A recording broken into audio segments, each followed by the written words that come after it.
ಯೋನನು 4ನೇ ಅಧ್ಯಾಯ 3ನೆಯ ವಾಕ್ಯ. ಈಗ ಯೆಹೋವನೇ, ನನ್ನ ಪ್ರಾಣವನ್ನು ತೆಗೆ, ನಾನು ಬದುಕುವುದಕ್ಕಿಂತ ಸಾಯುವುದೇ ಲೇಸು ಎಂದು ವಿಜ್ಞಾಪಿಸಿಕೊಂಡನು. ಈ ವಾಕ್ಯದಲ್ಲಿ ಯೋನನು ದೇವರ ಮುಂದೆ ಸಾಯಬೇಕೆಂಬುದಾಗಿ ಪ್ರಾರ್ಥನೆ ಮಾಡುತ್ತಿರುವಂಥ ಸಮಯದಲ್ಲಿ ನಡೆದಂಥ ಘಟನೆಗಳನ್ನು ವಿವರಿಸಲಾಗಿದೆ.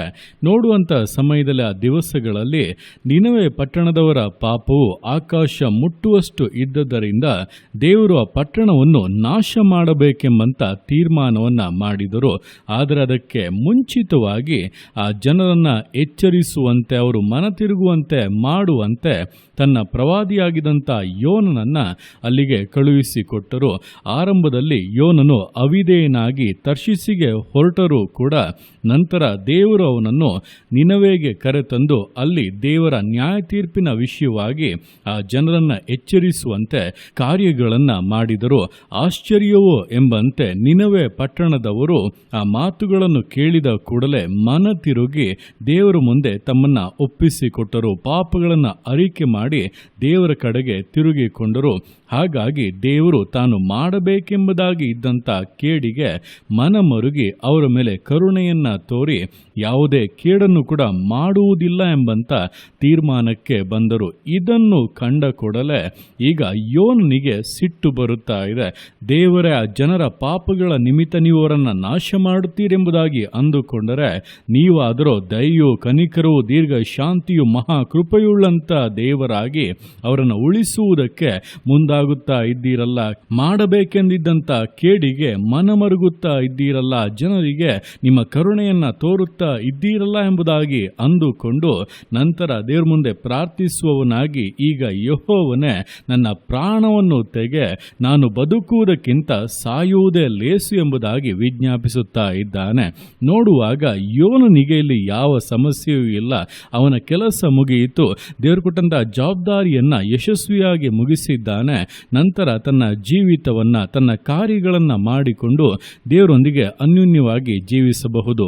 ಆದರೆ ನಿನವೆ ಪಟ್ಟಣದವರ ನಾಶನವನ್ನು ಇವನು ಬಯಸುತ್ತಾ ಇದ್ದದ್ದರಿಂದ ತಾನು ಹೇಳಿದಂತೆಯೇ ಆ ಜನರು ನಾಶವಾಗಲಿ ಎಂಬುದಾಗಿ ಅವನು ಎದುರು ನೋಡುತ್ತಾ ಇದ್ದದ್ದರಿಂದ ಈಗ ದೇವರು ಅವರಿಗೆ ಕರುಣೆ ತೋರಿದ್ದು ಇವನನ್ನು ಬಾಧಿಸುತ್ತಾ ಇದೆ. ಇವನು ಸಾಯುವಷ್ಟು ಮಟ್ಟಿಗೆ ಸಿಟ್ಟುಗೊಳ್ಳುತ್ತಾ ಇದ್ದಾನೆ. ನಂತರ ದೇವರನೊಟ್ಟಿಗೆ ಮಾತನಾಡಿ ಕೆಲವೊಂದು ಉದಾಹರಣೆಗಳ ಮೂಲಕವಾಗಿ ತನ್ನ ಕನಿಕರ, ತನ್ನ ಕೃಪೆ ಎಂಥದ್ದು ಎಂಬುದಾಗಿ ಅವನು ಅರ್ಥ ಮಾಡಿಕೊಳ್ಳುವಂತೆ ಮಾಡಿದರು. ಇದೇ ಪ್ರಕಾರವಾಗಿ ಅನೇಕ ಬಾರಿ ನಮ್ಮ ಜೀವಿತಗಳಲ್ಲಿ ಕೂಡ ನಾವು ಕೆಲವೊಮ್ಮೆ ಸಿಟ್ಟುಗೊಳ್ಳುವಂಥದ್ದು, ಕೋಪಗೊಳ್ಳುವಂಥದ್ದು, ಸಮಾಧಾನವನ್ನು ಕೆಡಿಸಿಕೊಳ್ಳುವಂಥದ್ದು ಅಥವಾ ಸಾಯುವಷ್ಟು ಮಟ್ಟಿಗೆ ಬೇಸರಗಳಿಗೆ, ನಿರಾಸೆಗಳಿಗೆ ಅವಕಾಶವನ್ನು ಕೊಡುವಂಥದ್ದು ಯಾವುದೋ ಬೇಡದೇ ಇರುವಂಥ ಕಾರ್ಯಗಳಿಗೋಸ್ಕರ. ನಮ್ಮ ಜೀವಿತದಲ್ಲಿ ಯಾವುದೇ ಬಾಧೆ ಇರುವುದಿಲ್ಲ, ಅದು ನಮ್ಮ ಜೀವಿತದ ಮೇಲೆ ಯಾವುದೇ ಪರಿಣಾಮವನ್ನು ಬೀರುವುದಿಲ್ಲ. ನಾವು ನಮ್ಮ ಜೀವಿತವನ್ನು ಸುಗಮವಾಗಿ ಇರುವ ಹಾಗೆಯೇ ಸಂತೃಪ್ತಿಯಿಂದ ನಡೆಸಬಹುದು. ಆದರೆ ಯಾವುದೋ ಒಂದು ಕಾರ್ಯವನ್ನು ಎಳೆದು ತಂದು ಅದನ್ನು ಮಾತನಾಡಿ ಅದರ ವಿಷಯದಲ್ಲಿ ಗೊಂದಲವನ್ನು ಎಬ್ಬಿಸಿ ಅದನ್ನು ದೊಡ್ಡದಾಗಿ ಮಾಡಿ ಕುಟುಂಬದ ಸಮಾಧಾನವನ್ನು ಹಾಳು ಮಾಡಿ ಬಿರುಕುಗಳನ್ನು ಉಂಟು ಮಾಡಿ ಮನಸ್ತಾಪಗಳನ್ನು ಉಂಟು ಮಾಡಿ ಕೊನೆಗೆ ಇರುವುದೇ ಬೇಡ ಅನ್ನುವಷ್ಟು ಮಟ್ಟಿಗೆ ವೇದನೆಗಳನ್ನು ಬರಮಾಡಿಕೊಳ್ಳುವಂಥವರು ಅನೇಕರಿದ್ದಾರೆ. ನಿಮಗೂ ಕೂಡ ದೇವರು ಈ ದಿವಸ ಇದನ್ನೇ ಹೇಳುತ್ತಾ ಇದ್ದಾರೆ. ನೀವು ಈ ರೀತಿಯಾಗಿ ಮಾಡುತ್ತಾ ಇರುವಂಥದ್ದು ನ್ಯಾಯವ?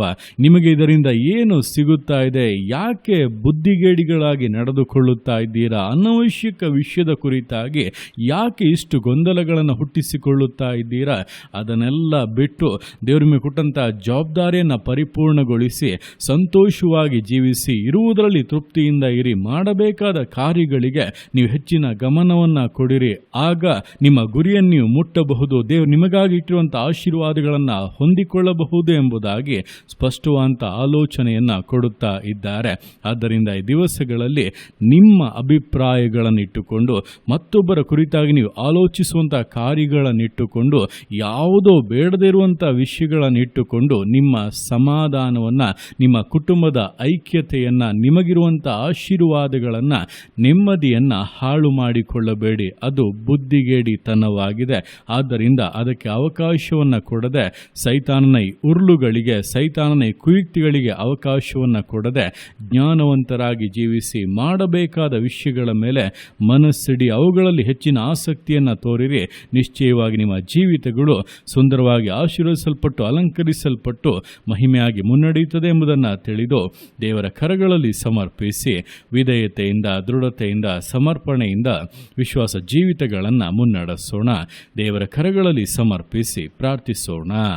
ಯೇಸುವೆ, ಸ್ತೋತ್ರ ರಾಜ, ಕೊಟ್ಟಂಥ ದಿವಸಕ್ಕೋಸ್ಕರ ಸ್ತೋತ್ರ ಕರ್ತನೆ. ಈ ದಿವಸವನ್ನು ನಿನ್ನ ಕರಗಳಲ್ಲಿ ಸಮರ್ಪಿಸ್ತಾನೆ. ಪ್ರತಿಯೊಂದು ಜೀವಿತಗಳನ್ನು ನೀನು ಆಳ್ವಿಕೆ ಮಾಡು, ಬಲಪಡಿಸು ಕರ್ತನೆ. ಹೌದಪ್ಪ, ನಿನ್ನ ಮಟ್ಟಿಗೆ ಸ್ಪಷ್ಟವಾಗಿ ಮಾತನಾಡಿದ್ದೀಯ.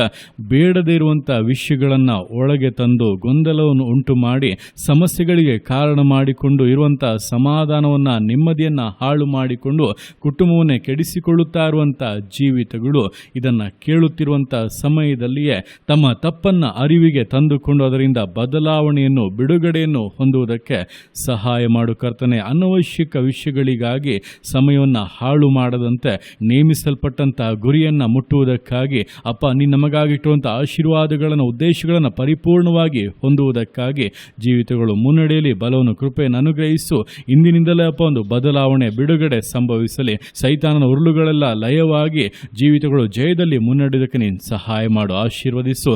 ನೀನು ಅರ್ಥಿಗೆ ಮಾಡುವಂಥ ನಿನ್ನ ಪ್ರೀತಿಗೋಸ್ಕರ, ಕೃಪೆಗೋಸ್ಕರಪ್ಪ ನಿಮಗೆ ಸ್ತೋತ್ರಗಳು. ಪ್ರತಿಯೊಂದು ಜೀವಿತಗಳನ್ನು ಅಪ್ಪ ನಿಮ್ಮ ಕರಗಳಲ್ಲಿ ಸಮರ್ಪಿಸ್ತಾ ಅದನ್ನು ಆಶೀರ್ವದಿಸು, ಮಾನಿಸು, ಘನಪಡಿಸು. ಎಲ್ಲ ನಿಮ್ಮ ಕರಗಳಲ್ಲಿ ಸಮರ್ಪಿಸಿ ಎಲ್ಲ ಸ್ತುತಿಯನ್ನು ಮಾನವನಿನೊಬ್ಬನಿಗೆ ಸಲ್ಲಿಸಿ ಯೇಸುವಿನ ನಾಮದಲ್ಲಿ ಬೇಡುತ್ತೆ ನಮ್ಮ ತಂದೆಯೇ. ಆಮೇನ್, ಆಮೇನ್.